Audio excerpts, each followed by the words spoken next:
मर के भी अमर हो जाला।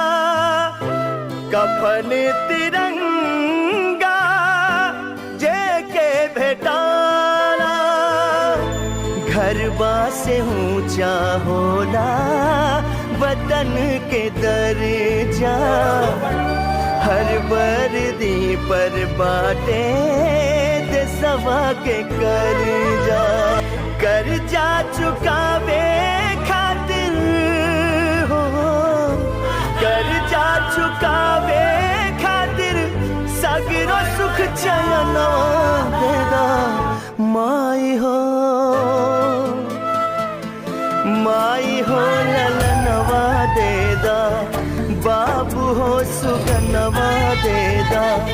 देशवा के करनवा अपने